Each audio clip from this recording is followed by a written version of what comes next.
અમરેલી તારીખ 6 મે 2024 સોમવાર અમરેલી જિલ્લા સહિત સમગ્ર રાજ્યમાં તારીખ 7 મે 2024ના રોજ મંગળવારના રોજ સવારે 7મી સાંજે 6 વાગ્યા સુધી લોકસભાની સામાન્ય ચૂંટણીનું મતદાન યોજાશે.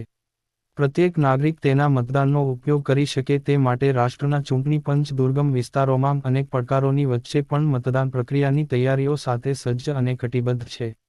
અમરેલી જિલ્લામાં જાફરાબાદ તાલુકામાં દરિયાની વચ્ચે આવેલો શિયાળ બેટ ટાપુ એ વિશિષ્ટ ભૌગોલિક સ્થિતિ ધરાવે છે.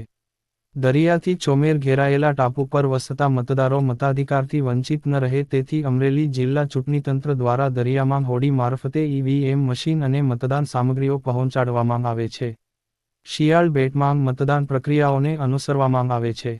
રાજુલા મુકામે આવેલા ઈવીએમ ડિસ્પેન્ચિંગ કેન્દ્ર ખાતેથી શિયાળબેટ ખાતે યોજનાર મતદાન પ્રક્રિયા માટે બસ મારફતે જેટી સુધી પ્રસ્થાન કરાવવામાં આવ્યું હતું.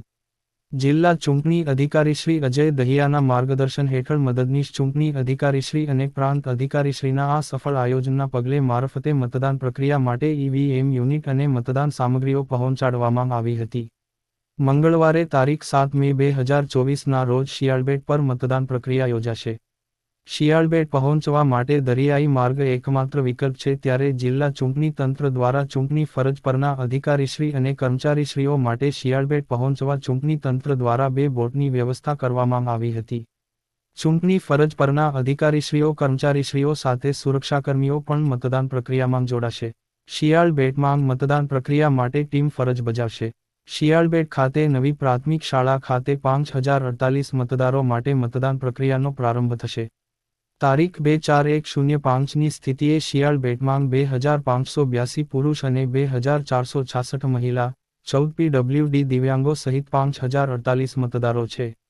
વધતાની વય ધરાવતા 54 મતદારો છે.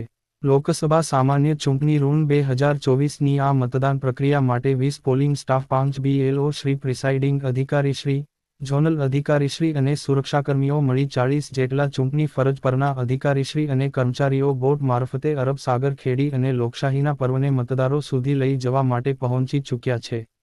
રિપોર્ટર ઇસ્માઇલભાઈ કે પઠાણ સાથે કાળુ શાહ કનેજિયા મહુવા.